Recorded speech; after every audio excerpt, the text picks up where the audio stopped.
नमस्कार मित्रांनो, creative school and ॲक्टिव्हिटीमध्ये तुमचं मनापासून स्वागत।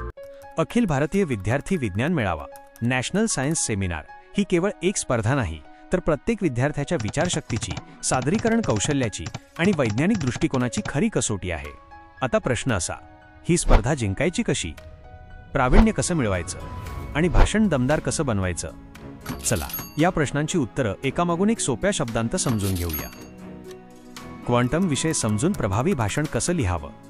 क्वांटम म्हणजे अगदी बारीक अणुपातळीवर होणाऱ्या घटना, ज्या आपल्या रोजच्या अनुभवांपेक्षा खूप वेगळ्या असतात। उदाहरणार्थ, एक वस्तू एकाच वेळी दोन ठिकाणी असू शकते, हे क्वांटम जगात शक्य आहे।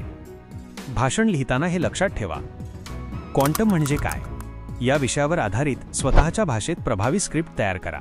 उदाहरणं द्या, मोबाईल, लेझर, GPS तसेच इतरही क्षेत्र ज्यात क्वांटमचा वापर आहे अशी।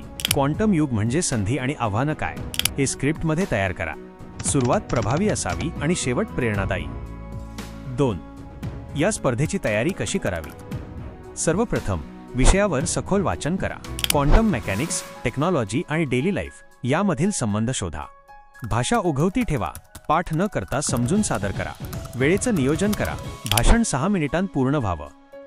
एक महत्त्वाचा मंत्र, सादरीकरण जितकं आत्मविश्वासाने कराल तितकं गुण मिळतील।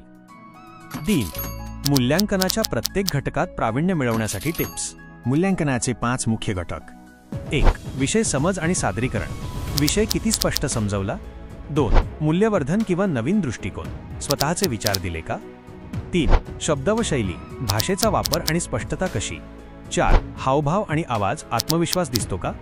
5. समारोप आणि प्रभाव, शेवट परीक्षकांच्या लक्षात राहील असा आहे का?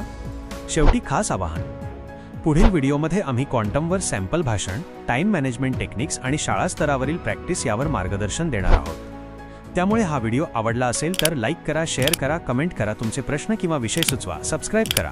क्रिएटिव्ह स्कूल अँड ॲक्टिव्हिटी सदर माहितीचे सादरकर्ते आहेत श्री सुमेध चक्रनारायण सर, संचालक, creative school and activity YouTube channel.